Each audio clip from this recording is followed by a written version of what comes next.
नमस्कार मंडळी, मी ऋषिकेश कापाळे. आज आपण आलो आहोत पुणे जिल्ह्यातील खेड तालुक्याच्या भीमाशंकर या ठिकाणी. खरं तर आज दुसरा श्रावणी सोमवार आणि त्यानिमित्त आपल्या सर्वांना या खरं तर भीमाशंकर हे एक धार्मिक आणि पर्यटन स्थळासाठी प्रसिद्ध असून हे घनदाट जंगलात आणि एका सह्याद्रीच्या पर्वतरांगेमध्ये वसलेलं आहे. आपल्याला माहीत असलेले 12 ज्योतिर्लिंग आणि त्यापैकी असणारे हे एक ठिकाण. खरं तर भीमाशंकरची कहाणी एका भीम राक्षसाशी निगडीत आहे.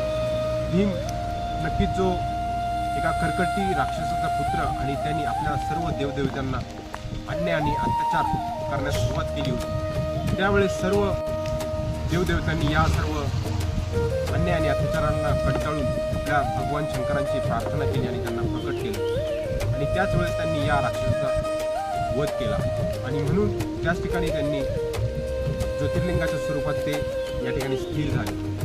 खरं तर या भीमाशंकर देवस्थानाला खूप मोठं अभयारण्य लाभलेलं आहे आणि या ठिकाणी आपण वेगवेगळ्या प्रकारचे पशुपक्षी या ठिकाणी पाहू शकता. तसेच शेकरू जातीचा एक दुर्मिळ खार ही या ठिकाणी आपल्याला पाहायला मिळते.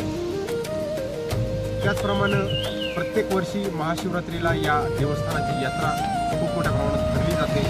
तसेच चालू वर्षी जर पाहिलं गेलं तर श्रावण एक पवित्र महिना आणि याही काळात आपल्याला भाविकांची प्रचंड 1-2 किलोमीटरच्या रांगा या ठिकाणी आपल्याला पाहायला मिळतात. संपूर्ण महाराष्ट्रभरातून, संपूर्ण जगभरातून, संपूर्ण देशभरातून या ठिकाणी भाविक भक्त या दर्शनासाठी येत असतात. तसेच भीमा नदीचा उगमही याच ठिकाणाहून झालेला आहे आणि म्हणूनच खूप मोठी पर्वतरांग, नैसर्गिक संपन्न असा परिसर, तसेच धार्मिक स्थळ आणि वेगवेगळे पशुपक्षी यामुळे या स्थानाला खूप मोठं महत्त्व प्राप्त झालेलं आहे आणि म्हणूनच आपणा सर्वांना मी आवाहन करतो की आपण या ठिकाणी येऊ शकता आणि या सर्व गोष्टींचा अनुभव घेऊ शकता. धन्यवाद.